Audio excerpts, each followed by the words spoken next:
What if I told you there's a chapter in the Bible so powerful, so poetic, that it reads like a royal love song whispered under the moonlight?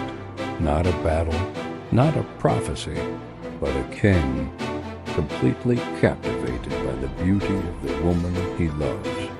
This is chapter 4 of Song of Solomon, and what happens here will leave you speechless. Because in this chapter, the king begins to describe his bride, but not the way you would expect.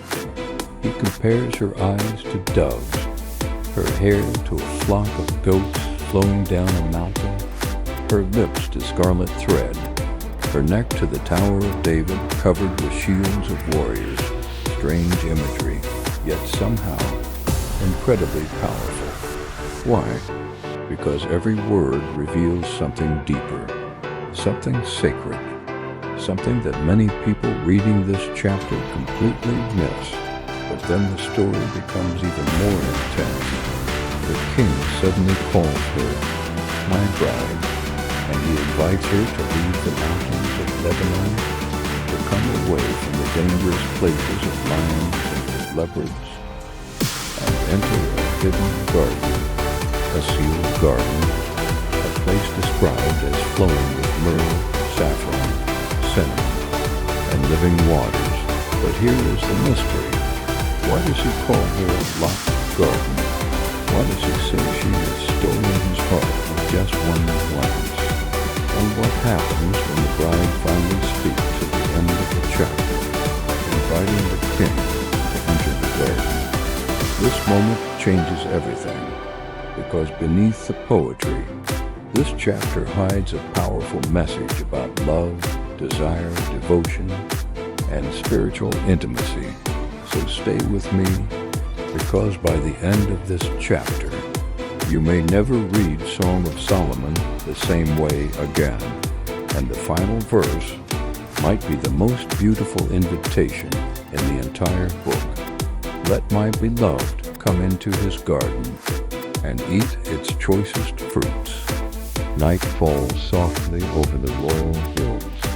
The torches flicker inside the palace halls. King Solomon gazes upon the woman who has captured his heart.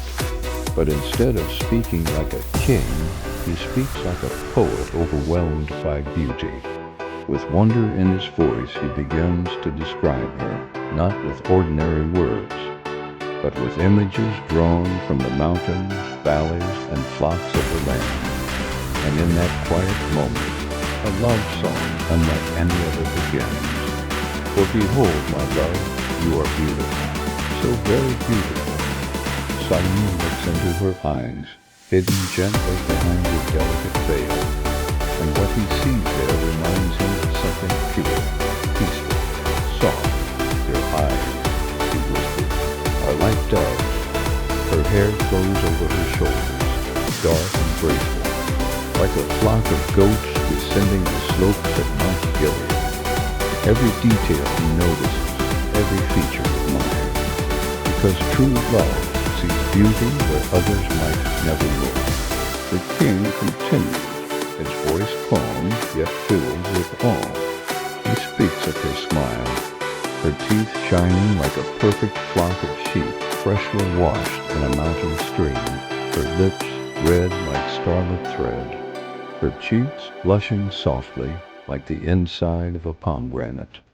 Each comparison unusual, yet filled with admiration, because in Solomon's eyes, there is not a single flaw in the woman he loves.